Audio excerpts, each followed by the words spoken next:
we'll give another 30 seconds just to allow people to join, and then we will kick off.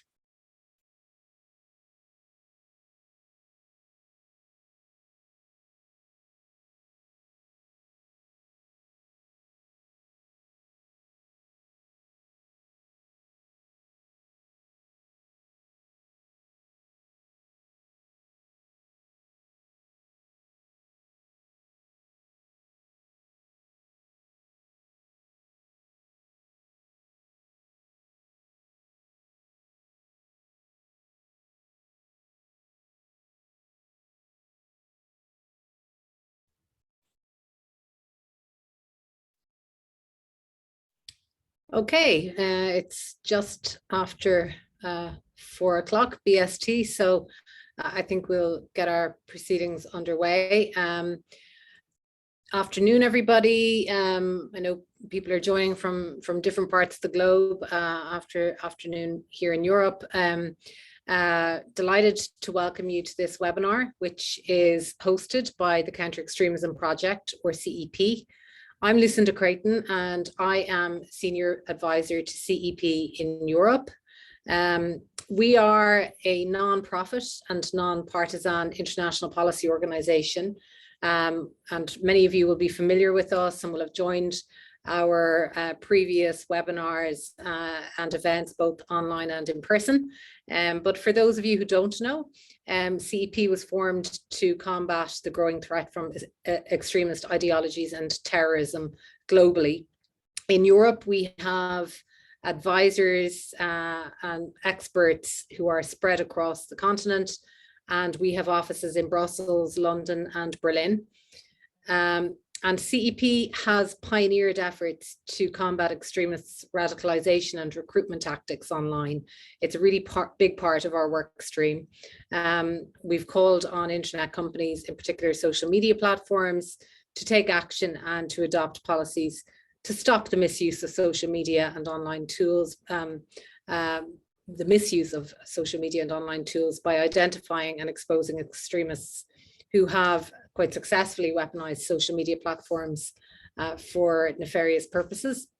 In recent years, we have worked closely with both British and European policymakers to ensure robust regulation of the online space. And in particular, we've been instrumental in working to create the terrorist content online regulation, which became law in 27 European countries earlier this month. So given our activity in this space, we are particularly delighted once again to have Dr. Simon Cottee join us, and in particular today for this webinar discussing his new book, Watching Murder, ISIS Death Videos and Radicalization. Dr. Cottee, as most of you will be well aware, is Senior Lecturer in Criminology at the University of Kent in the UK.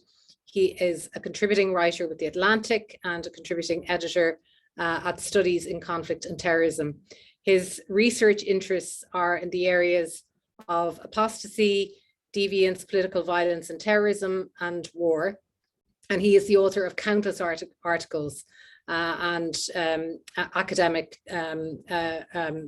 publications. So we're really thrilled that he's joined us today to discuss his research on violent death videos.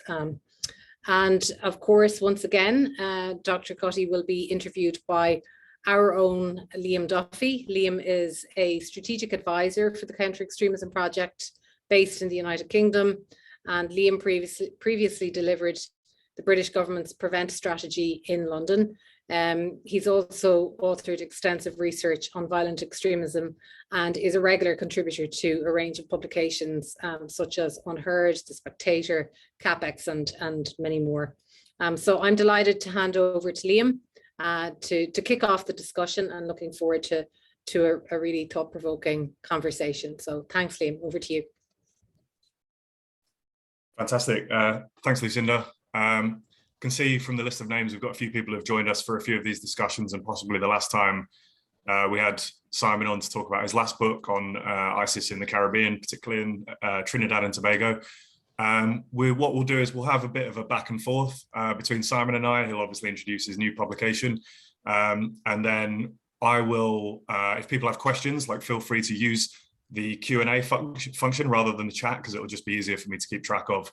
I might ask some of them just as we're in the conversation, or maybe leave it towards the end, and we'll see how it goes. Just to caveat that by saying, if you do ask a question, when I've done these before, I've just simply not been able to get to all of them. So my apologies if I don't get to all of them. I'll ask the ones that I can keep track of as they come in. So my apologies in advance if I don't get to your question. But hopefully we'll get plenty of interesting ones, and we'll talk about what is undoubtedly a grim but interesting subject today. So without further ado, Simon, I think what's referred to as gore porn has been a bit of a subject matter interest for you for a number of years. So I think you finally got it all together, done some research, pulled together some research that you've been kind of working on and off over the last few years, and put it into book form. Very unique subject to say the least, but I think I remember just starting secondary school was when we just had some of the videos of the Chechen atrocities, the Chechen war atrocities coming out, and people were sharing them around classrooms on their Nokia 3210s and 3310s. But I think one of the things that your book pointed out was that in the immediate aftermath of some of the ISIS atrocities, like the beheading of James Foley, it's estimated that just in that immediate window afterwards, over 1 million people in the UK, obviously just the UK, but it went global, over 1 million people actually watched in part or in whole the video of James Foley's murder on camera. So obviously we've seen a massive proliferation of this kind of material and the number of people watching it. And I think what's really interesting is your book not just looking at how ISIS sympathizers and ISIS recruits respond to this, but how various audiences respond to this type of material. So if you can you explain to us what exactly you mean by gore porn, what the book's about, and about some of the audiences who might interact with that type of material? Sure. Yeah, before I begin, I'd like to thank you, Liam, for organizing this discussion, and I'd also like to thank CEP for hosting it. I should also like to acknowledge the Erin Eve Trust and the Leverhulme Trust for their support of my research in this area. The book is really about the global dissemination of the jihadi snuff movie and what that actually means, and the various audiences who watch or have watched jihadi snuff. And as you say, there's a huge volume of disturbing content, visual content online. There's huge amounts of it. What does that do to us collectively? What does it mean? What kind of impact does it have on us? You mentioned that in the immediate aftermath of the James Foley beheading video back in late August 2014, a YouGov poll estimated that 1.2 million people from the United Kingdom had actually watched that video in full. So we're not just talking about watching clips of it on TV news or seeing screenshots of it in newspapers. So 1.2 million, and you can imagine how many more people would have watched it outside the UK. That's a huge number of people. How do they engage with this material? What does it mean to them? How dangerous is this material? Should we regard it as something which is dangerous? What should we be doing in response to it? And also, how should the viewer of this material feel about watching this kind of thing? What right do we have to watch it? Do we have any right to watch it? We're talking about watching people at their most vulnerable being subject to torture and degradation.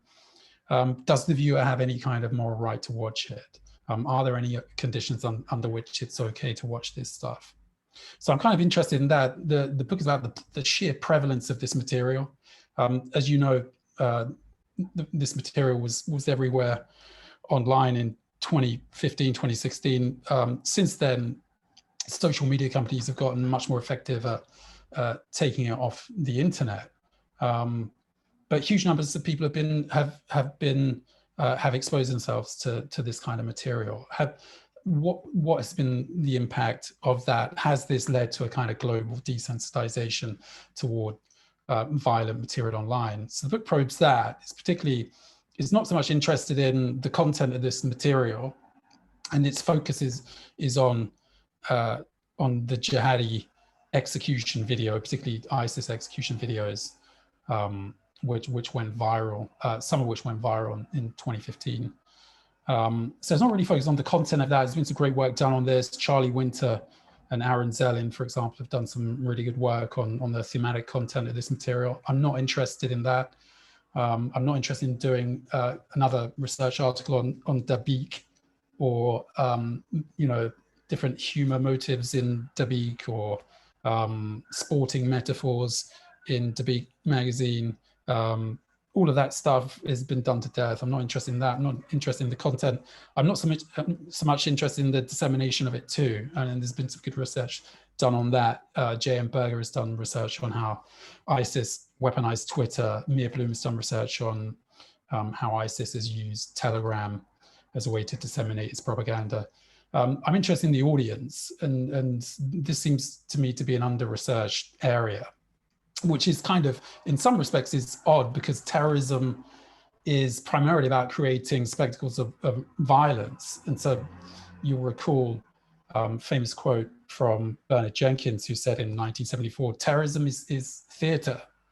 And so we know quite a lot about the organizations that create this kind of spectacular theater, but there seems to be less interest in the audiences who witness this theater. There has been some research done on this, of course, on how terrorist media coverage of terrorist events increases fear and distress and so on. But there's not a lot of qualitative research on actual audiences and how they make sense of this. And so in the book, I focus on three core audiences. There's the gore enthusiasts, the gore fans, who take a kind of amoral delight in watching super gory material. And I point out how ISIS back in 2014, 2015 electrified the online shock sites with its, super slick HD quality gore. So gore fans who may hate ISIS love its, its execution videos and the demonic creativeness that's exhibited in many of these videos. Then you have the documenters, the extremism experts, and the so-called cleaners, whose job is to document, archive, and censor or flag up this material for removal. And then you have ordinary young adults, the so-called vulnerable population that the cleaners, the censors are supposed to protect. And so I'd done a load of survey, a big online survey testing responses to ISIS videos. I did focus group interviews with 80 college and university students. And I did semi-structured interviews with gore fans and with documenters and cleaners of jihadi snuff. So the book is really a documentation of all of that research, but it's primarily focused on the audience and how audiences make sense of it. And that seems to be missing, I think, in research. And also, I think, there's a great deal, or there was a great deal of hysteria around ISIS propaganda back in 2015, 2016. But a lot of that hysteria doesn't take the time to actually think about actual audiences and how they make sense of it. The big finding of the book, I'll stop in a sec. The big finding of the book really is that for audiences who are exposed to this material or who expose themselves to this material, audiences are involved and engaged in watching this material. And it has numerous different meanings, and the meanings depend on the audience who watches the material. But so the book in a way kind of challenges this notion of the audience member as a vulnerable dupe who is just somehow brainwashed. So that's a big point really that the book makes, that watching is the active experience. And then the other big point is that people come to this material with an overload of biases, assumptions, convictions, prejudices, and so on. So they're not, people don't just watch this material and they're not just empty vessels who stumble across this material. Many people actively seek out this material, and their prior assumptions determine and shape their engagement with it. So that's another major finding of the book, really. And all of it kind of pushes back against this, against more simplistic understandings of online radicalization that you see in mainstream media, that somehow we become exposed to radical or extremist material, and then we are then put on some conveyor belt whereby then we become somehow rabid extremists because of our exposure to this material. So yeah. Nice. Before I get into a quick question to follow up what you've just said, I'm getting notifications saying that your bandwidth is low. So I don't know if you've got like a phone or tablet you can disconnect from your Wi-Fi. I think I have the same problem. So I hope everybody can hear us. But if you don't worry, we'll crack on. Yeah, I think just on your last point about audiences being engaged, I think one of the things that really stood out to me in the book, and something I've thought about before, is this idea that you bring up the kind of Marxian critique of like the 70s and 80s, like the culture industry stuff, where like audiences are kind of vulnerable to kind of capitalist propaganda and like false consciousness and stuff like that. And that kind of, even though that was rejected into the 90s and early 2000s, it kind of made a comeback with the way we talk about, it's implicit in the coverage on online propaganda that, people need to be protected from this stuff because it can kind of like bewitch people into carrying out these acts. And even beyond terrorist propaganda, you kind of see it a little bit implicit in the way people talk about, particularly when you're talking about right-wing extremism, people talk about the Daily Mail or Fox News, and like as though audience are just kind of like dupes and they're not actually engaging with this in an active manner. And they're, as you said, they're coming to it with their own priors, which we'll get to when we talk more about radicalization.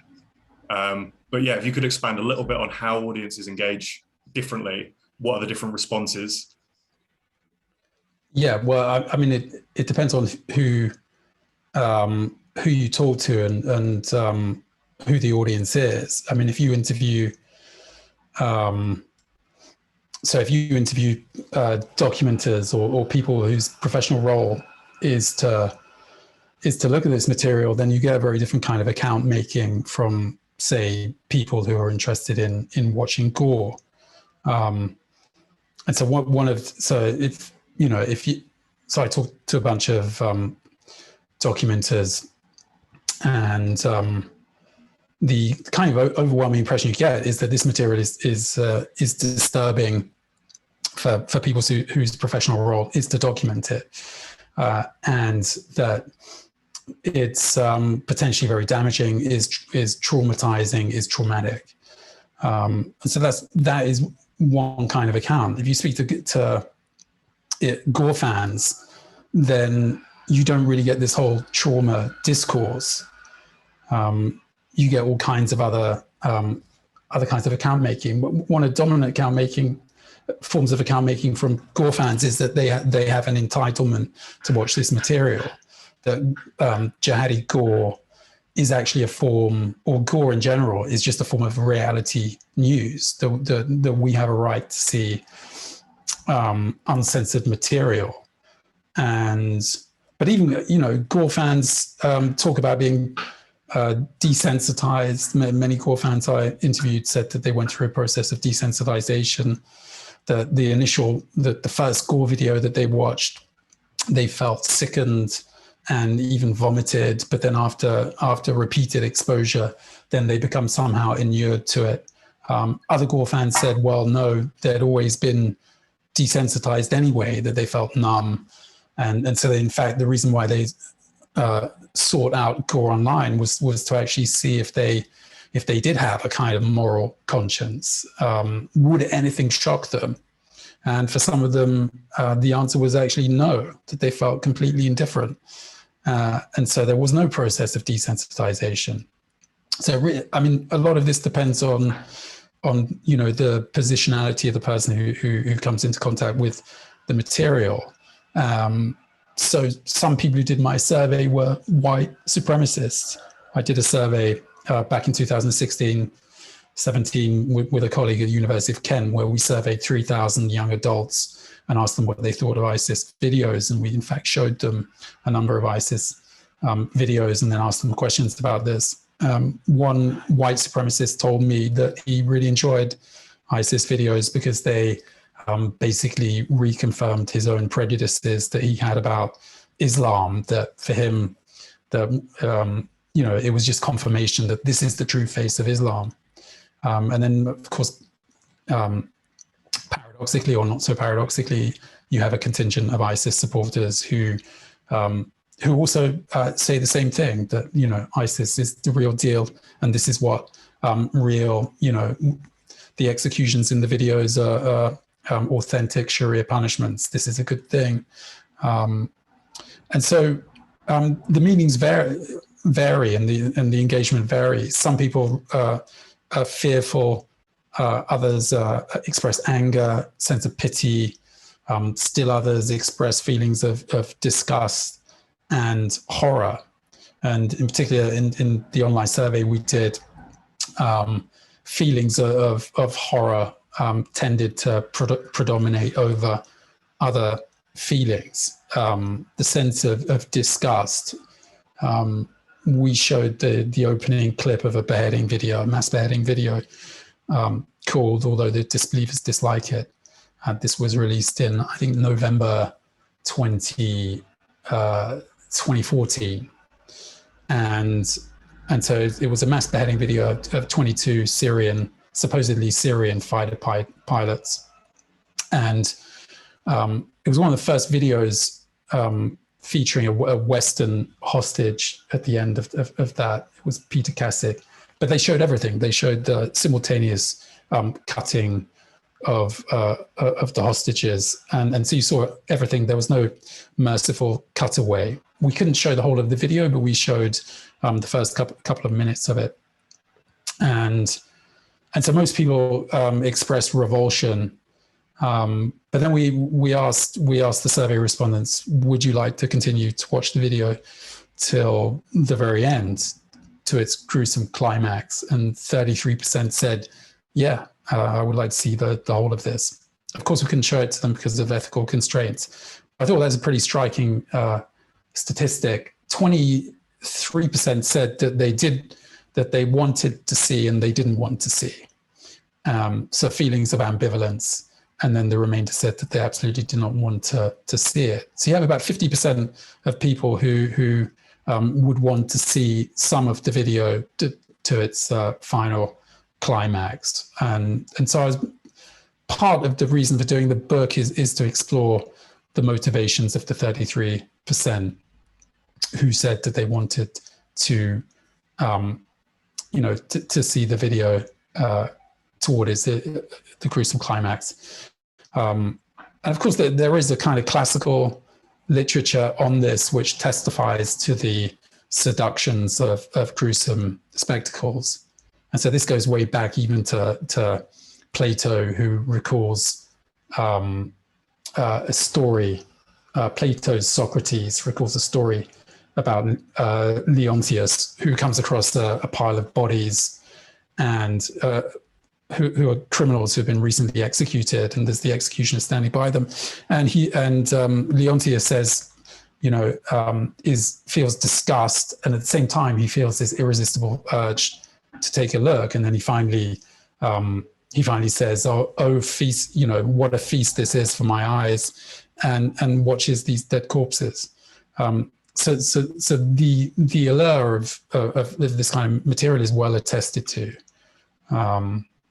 That's enormous. That 50% odd of the people you surveyed kind of admitted that they would at least, keep watching. Given the choice, they may duck out at some point. But that is enormous. And I mean, I think that stands in quite stark contrast to probably the polite society conversation. If we talked about gore fans or gore enthusiasts, people would say, "Oh, they're sick," or who would want to do that? But actually, a lot of people do, and this is something that the gore fans try to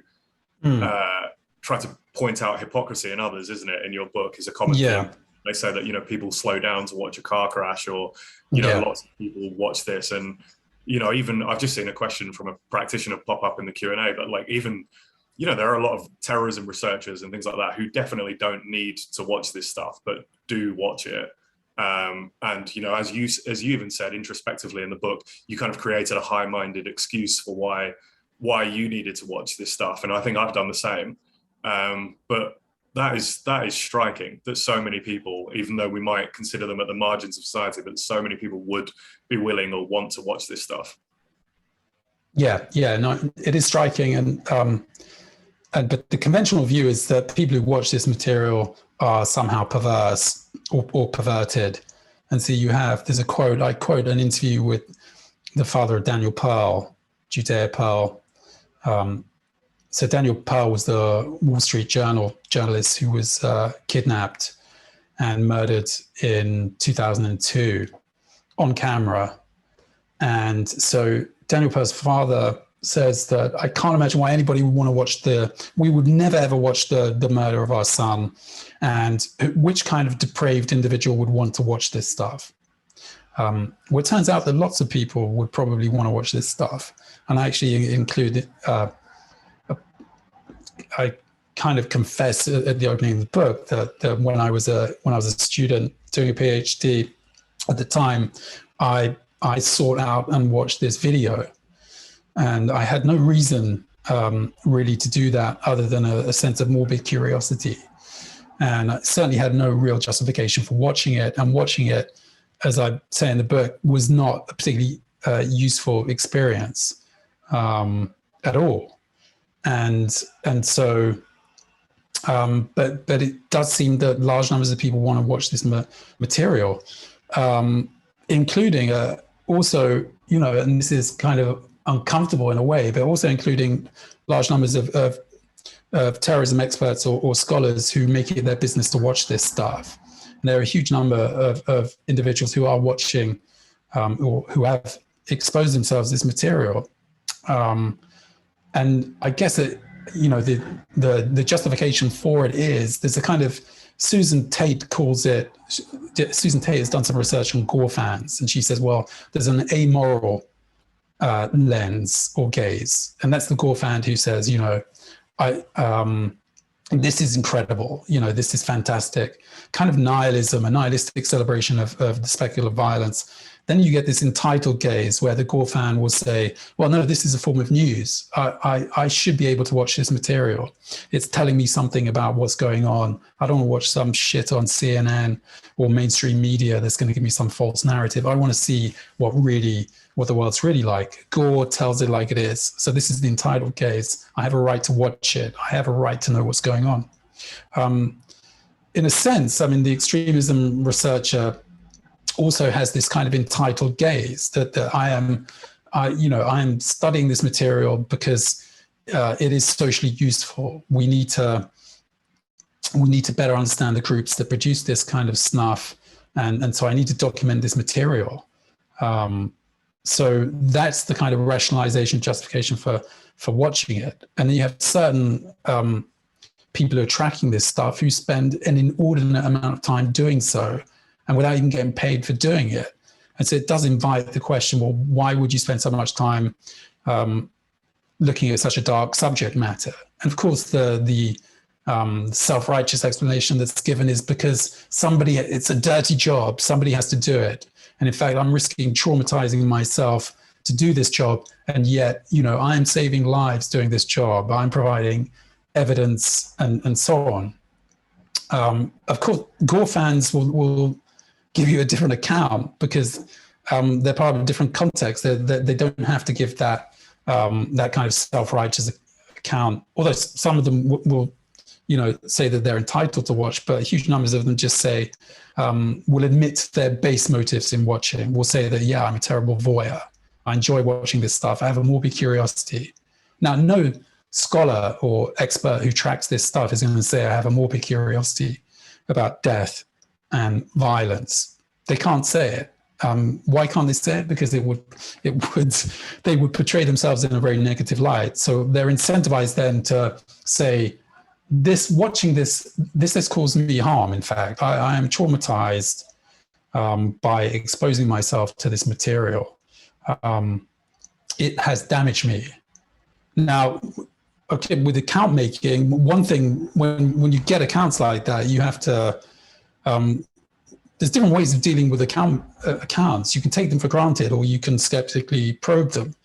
And of course, if somebody says, well, I don't like doing this job, but I feel that I have to report on it, then I think we can be, those accounts should be interrogated. And so there's a case, I mean, I'm just thinking now of Charles Dickens back in 1850, I think 1854, witnessed an execution in London of two common criminals, a husband and wife duo, who had murdered a friend. I think it was the Manning, I can't remember their first names. So Charles Dickens turns up, rents a room, watches from his balcony the execution and the crowds who assembled to watch. And he says, and then he wrote a letter to the Times to echo his concerns. And he says, well, I was there watching I wasn't there watching the execution. I was there to watch the crowds, and it was full of these vagabonds and lowlifes and prostitutes and lowly criminals. And he, basically self-righteously dismisses their voyeuristic impulses, as if he had no interest in watching the execution. He's more interested in watching the crowd. So of course, he is what the English reform movement at the time would call a man of feeling, who is a humanitarian, who is outraged by these atrocities and expresses his outrage publicly. Now, there's a certain the fear. I guess that there's as I write in the book, there's a stench. There's a kind of smell around people who do the dirty work of watching gore porn or jihadi snuff. And the skepticism is that, well, are they voyeurs? Do they take a voyeuristic delight from watching this material? And has it coarsened them? Has it desensitized them? And so people are incentivized to then say, well, no, this is, I'm traumatized by this. And in fact, I'm absolutely not desensitized. I still, this stuff wounds me. No one's going to say, no, I'm completely unmoved by these atrocities. So I think, the account making around this is super interesting and invites critical self-reflection and analysis. If you spend that much time tracking gore porn, then and say you're on some social mission to provide illumination, I think, well, yeah, maybe that can be the case, but maybe also there are other motivations that are also interesting that maybe cannot be voiced. The interesting thing about gore fans is that they will voice those base motives and say, yeah, I am a hopeless voyeur.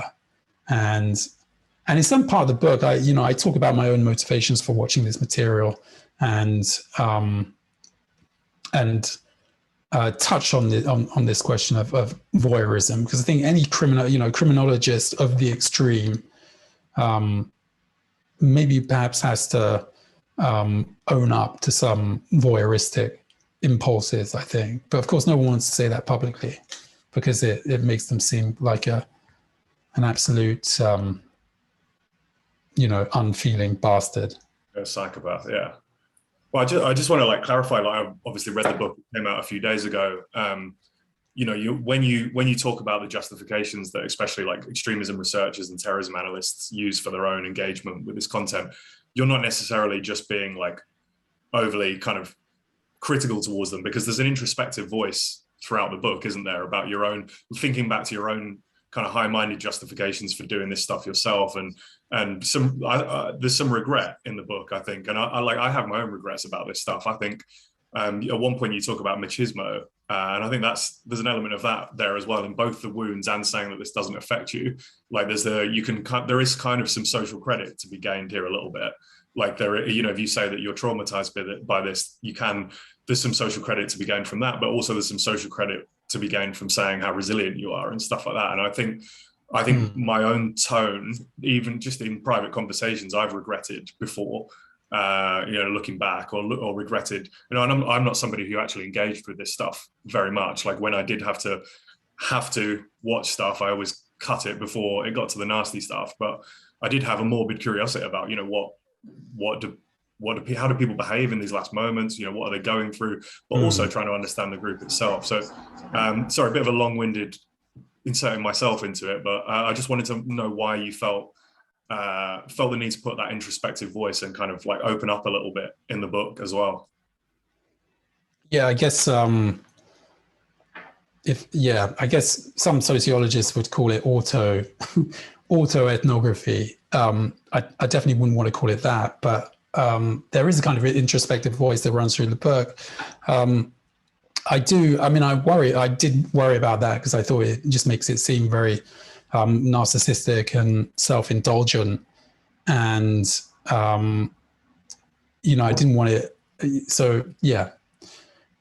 But at the same time, I'm inescapably part of the audience. And so I thought that I had some justification for talking about my own motives, which are not necessarily clear to me, actually, as to why I want to expose myself to this material. I mean, it's certainly the case I had morbid curiosity in some ways, but also, wanting to overcome fear. I think that was a big part of it for me, wanting to kind of test myself in some ways. And I'd interviewed the media scholar, Michael Kroner, who kind of said the same thing, that he felt a sense of that he had to overcome his fears of watching this material. What is the fear? It's a strange thing. For me, the fear was some kind of being. It's a kind of superstitious. I talk about in the book this superstitious fear of being possessed, and I think that whole metaphor of possession, demonic possession, is really quite a rich way of thinking about radicalization in general. And I think it specifically, in particular, is apposite when we're thinking about videos and watching material. There's the idea that you watch it and then you become a host to something really quite fucking unpleasant, and you can't then shift this horrifying image from your mind. It haunts you in some way. There's this kind of a visitation by some horrible outside force. There's that kind of I think it's primordial, this kind of sense that you are being a host to something alien and horrible. I think that really gets the crux of the whole radicalization debate. Online radicalization is really a stand-in for this primordial fear of being possessed by some demonic force that makes you think perverse things and makes you do terrible things. This is why I talk about the poltergeist theory of terrorism, which may sound unserious and completely ridiculous, but I think there's something really to it. So this is a reference to the 1982 horror movie that was written by Steven Spielberg, where a young girl, a young wholesome family moves into a new house, and there's a TV set that's just been installed, and then she watches the TV, the static on the screen, and watching this static, she becomes somehow, there's a kind of magical transference that takes place where she becomes possessed by some evil spirit, and strange things start going on in the house, and then she eventually gets sucked into the TV set. And so it's really an allegory about violent movies and the danger of TV. Now, the static on the screen is terrorist propaganda. And there's the idea that by watching it, we then become a host to it. We become radicalized and demented in some way. And that we need these, and correspondingly, we need a bunch of de-radicalizers who can somehow exorcise the spirit that's inhabited us. But I think it's really a kind of, the book kind of takes an anthropological approach to online radicalization in that sense, this terrorist content is kind of is dangerous, and just by watching it, there can be this magical transference where we then are tainted by it and corrupted by it. And I think if you look at the subtext of say, the East London schoolgirls who went to Syria in February 2015, Shamima Begum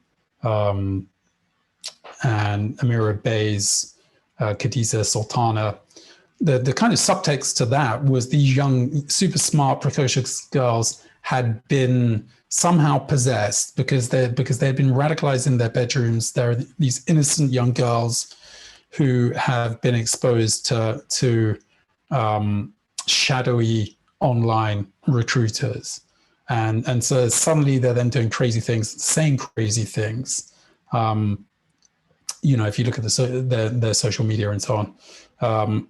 So really, it's about, it's almost a classic horror story, which nearly, invariably involves young, sexually naive girls who are somehow then corrupted by these strange outside alien forces. And that, it's really, that's another kind of horror story, really. If you Googled radicalization at the time, like 2014, 15, 16, that kind of era, if you Google image searched radicalization, the classic image that was happening in the media and in all sorts of things, Newsnight, whatever, was like somebody kind of lurched over their computer and just this kind of bright screen projecting onto their face, somebody in a hood or something like that. And it's not that different from the imagery in Poltergeist, actually. Like there is.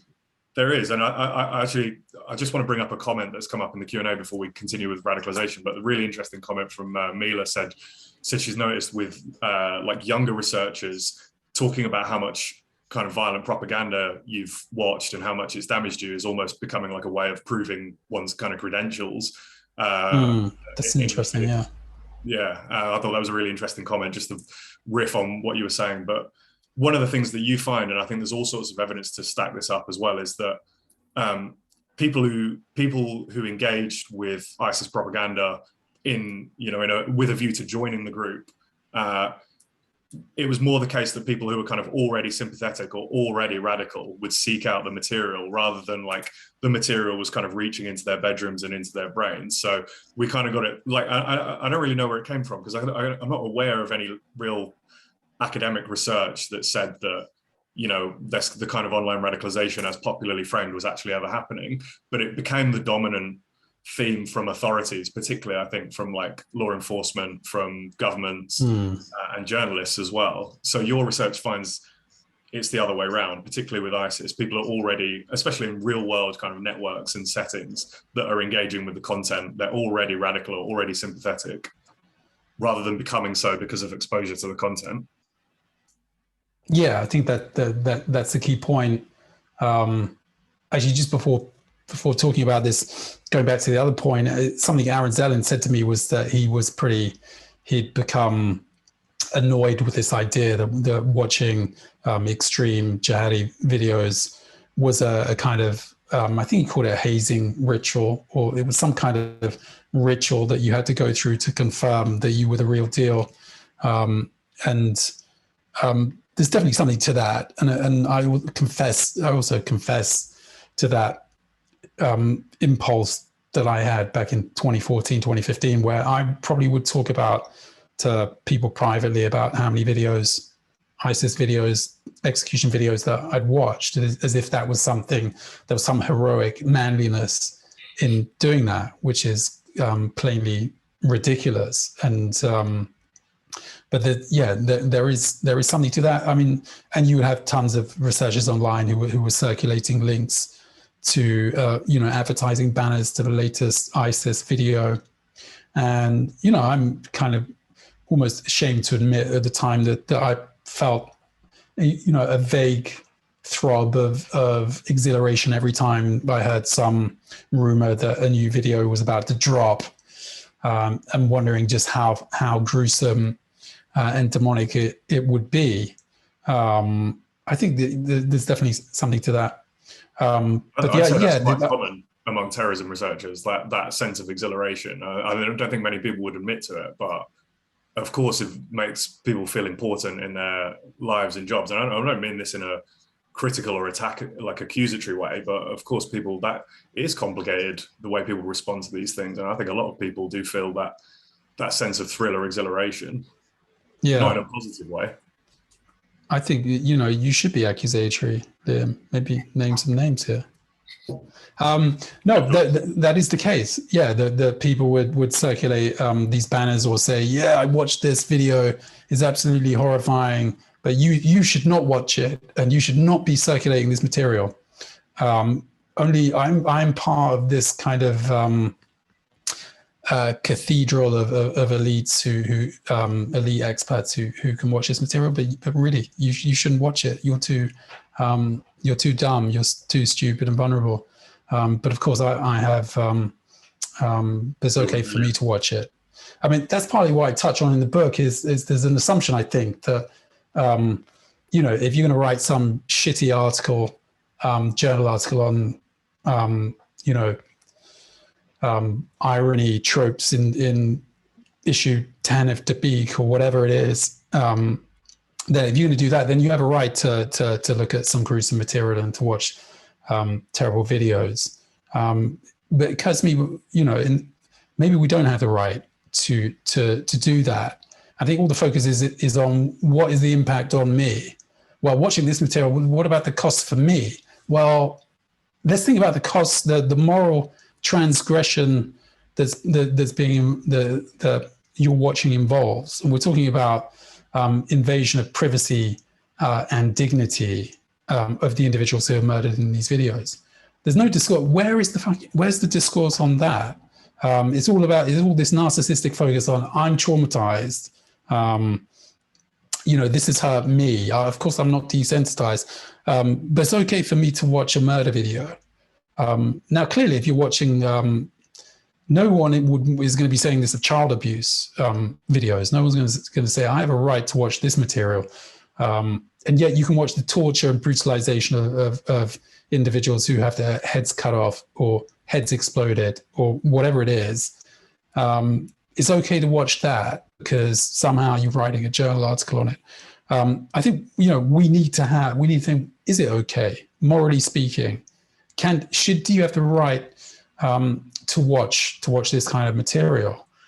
And even Gore fans reflect on that. I spoke to one owner of a Gore site, Cliff Deering, and he said, and on his Gore site, he posted images from a crime scene, Amber Coplin. It was images of Amber Coplin's body. It was images of a woman who had been strangled. And he posted these images on his website. And then it turns out that these were images from a crime scene. And the sister of Amber wrote to Cliff Deering and said, can you take these images down? Because it's incredibly painful for me to come across this material and to know that this is out there. And he said, yeah, I totally get it. I'm taking this stuff down. So even he had a sense that this was a grave violation of privacy and dignity. The paradox is, of course, that he doesn't apply that across the board in terms of all the other gory material on his site, because he would be out of business if he did. But where is the kind of ethical awareness that watching this material is we're treading on ethically dodgy ground here? That was my focus is. Well, that was my immediate response when you said, people wanting to watch this, and you said it in your own case about wanting to overcome your fear, or some people saying that they want to make themselves angry about ISIS. It's like, what kind of moral right or moral license do you have to do that with somebody's last moments? And it's like with that letter to the curator of the Gore site, it wasn't until a relative wrote that actually this became a person with a family and ambitions. They were like a total abstract until that point. Yeah. But even for the experts who watch this stuff, there's a sense, these are not, just to do the job. You couldn't do the job if you kept in mind these human and humanizing details, right? It will be much more difficult. So there has to be that kind of, almost a dehumanizing approach to the job to try and, if you're coding a video and doing that kind of work. But does, if you had a relative who was brutally tortured and murdered, and it was filmed, and there were people sharing this film online, and then some chump starts, watches it so he can write some boring journal article on it that 10 people are going to read. You'd be outraged, right? I mean, it's where is the reflection on that? I mean, that is, and it's not just a gripe, it's not a gripe I have against people who watch this stuff. I mean, I'm involved in the business myself. It's just having this kind of reflexive conversation about what we're doing. And it's not just about the cost to me, but what about the cost to the people who are murdered in these videos and their families? I think that's something really that we probably need to think about. I didn't get the sense from your book that it was a gripe that you were making. I got the sense that you were pointing out that this debate about the moral, ethical ground that we're treading on by watching these videos, that debate hasn't actually taken place, and it's been forestalled by saying I'm traumatized by this, when actually, and there's no easy answer to this. We might have the debate and realize and come to the conclusion that actually in certain cases this is still okay, but that debate just hasn't happened. Was my takeaway, and it was something that I've not thought about. Yeah, the debate is all about the supposed danger of these videos, but and I think there is a genuine debate to be had about that, and I think the dominant debate is really about how traumatizing they are. Well, there's two narratives, isn't there? There's the idea that these videos are somehow traumatizing, that people who watch this material are going to be traumatized. Then the other dominant narrative is that people who watch this material are going to be somehow radicalized. And so those are the twin narratives. There's another, the other possibility is, which I kind of raised in the book and have a lot of sympathy with, is the idea of spiritual harm, that people who watch this material, watching this material may damage you spiritually. I think that's something that the journalist Graham Wood has spoke very eloquently and insightfully about. I think that's an interesting line of exploration, the kind of spiritual harms that you encounter in watching this kind of material. I think that's a much more adult, grown-up debate than the other kinds than the hysteria around the danger of these videos and their traumatizing, potentially traumatizing impact. Because of course the story you can't tell is maybe they're not traumatizing, maybe they're desensitizing and numbing in some sense, although maybe that would be part of the trauma for some people. But I think I'm trying to open up the discussion really in the book to include a consideration of spiritual damage that watching this kind of torture porn basically can do, and the kind of damage that we may inflict in subtle ways by watching it on the victims and their family who are featured in these horrific videos. I think one of the things that you make clear in the last chapter is just because you're saying that maybe our classical framing of people's engagement with these videos, either it's traumatizing or radicalizing, isn't quite right. You're not for a moment saying, we should put all of this stuff back over the main social media platforms like that. I think you're saying it's an unequivocal, it's a good thing that they are not, as easily accessible, because actually you're saying watching these videos is bad, is morally bad. So you're not just because you're challenging the dominant narrative doesn't mean you're saying, we need a wild west of the internet where you can get this stuff wherever you want. But then also you do say that, if people do want to seek this out, even though they can be morally condemned, we shouldn't police them with draconian laws, and they shouldn't be criminalized for engaging with content in a way that doesn't incite violence. Yeah. Well, I think it's two things to be said about that. The first thing is that, virtually, particularly in the focus group interviews I did with the AT students, half of them were mostly Muslim college students from London, and then the overwhelming kind of consensus among those respondents was that these videos are an absolute disgrace, and they just seem to reinforce the respondents' enmity toward ISIS. That this is so they were already pretty vigorously opposed to ISIS. Many of them hadn't seen this material, but they felt an even stronger kind of animus towards it after watching the videos. So I think that's something which is interesting. It didn't moderate. I mean, nobody reported any moderation in their view toward ISIS. And of course, you can say, well, that's the sample's a problem, and of course they wouldn't tell me if that was the case. But it did seem to reinforce their enmity towards the group. The other thing is that, yeah, I think I absolutely think that if you're disseminating a murder video that incites violence, then yeah, I think that should be that's a criminal offence, right? I'm not really sure that should come under terrorism legislation. As you know, there's been many cases where so under section 2 of the 2006 terrorism legislation in the UK, it's an offence to disseminate terrorist content. Terrorist content can be material that is useful for committing a terrorist act or which glorifies a terrorist act.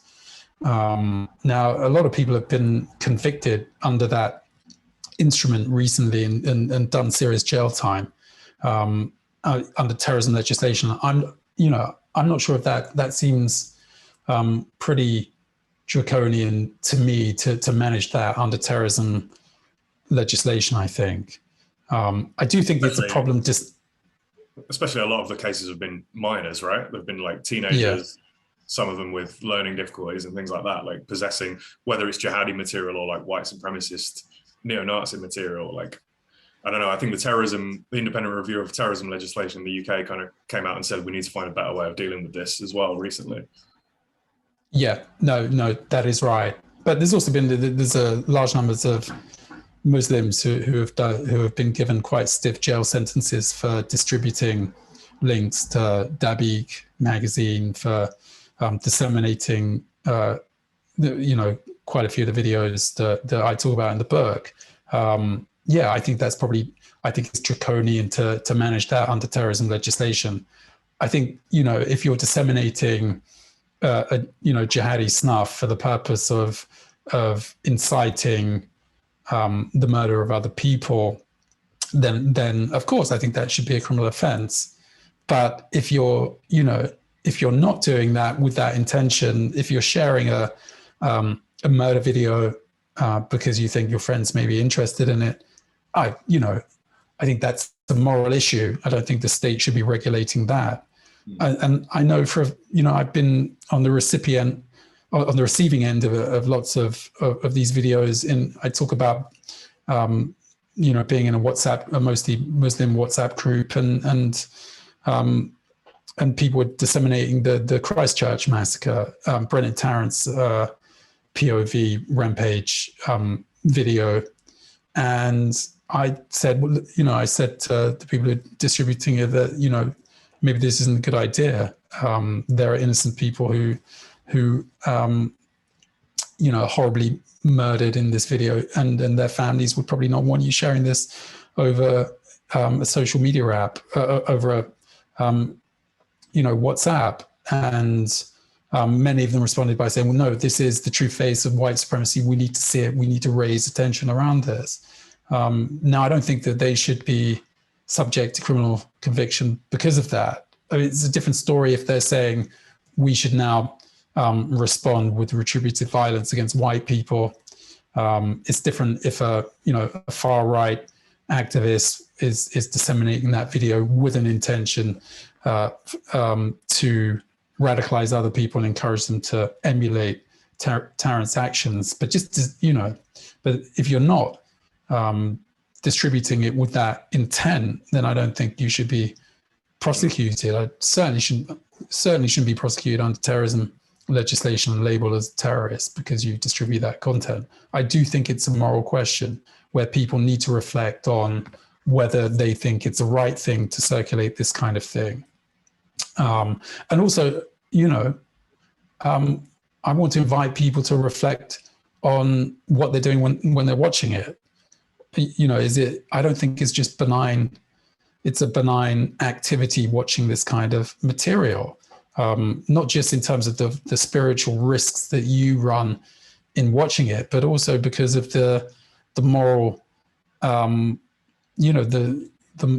moral transgression of privacy and dignity in regard to the individuals who are made to suffer and die and in the videos. Well, I've tried to thread in some of the questions we had in the Q&A in my last few questions. I've played around with the wording a little bit, but I actually think that's a really nice note to end on, just reminding that element of the debate that's missing really is the moral question of viewing these victims in their last moment, which I agree with you hasn't really been the main thrust of the narrative on viewing or engaging with this material. There's a hell of a lot more in the book, Watching Murder, which I got it on Amazon, downloaded to my Kindle instantly. I'm sure if you want the paperback or the hardback, you can go and get that as well.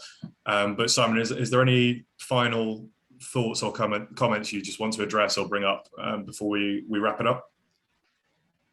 No, don't have anything to add. You did tell me to keep it light.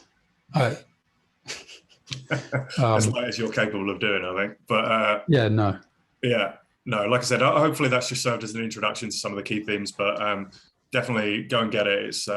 It's not a mammoth book. It can be read fairly quickly, I think, which is great. But it's really interesting and a unique subject. And like you said, I think it's your attempt to open up a debate on an element of this controversial subject and unique and gory subject that comes up every now and then when an event happens, how people engage with this kind of material. So it's your kind of shot across the bow to open up a different kind of debate. I'm sure you'll welcome challenges, criticism, and engagement as well. So is there anywhere else people can find you, find your writing, find your work, any other books you want to plug? Sorry, I sound like a podcast host. No, I do have a website that you can find. I think it's simoncottee.org. Yeah, you probably know your website if you're sending people to it. But yeah. I'm sure if we Google you'll come up. But you can find all your back catalogue of books as well on Amazon. So anyway, thank you so much for your time, and thank you for everyone who joined us. I know we've just gone over the hour, so a few people are dropping out to other meetings and things, so we'll wrap it up. Thanks once again. Cheers, Liam.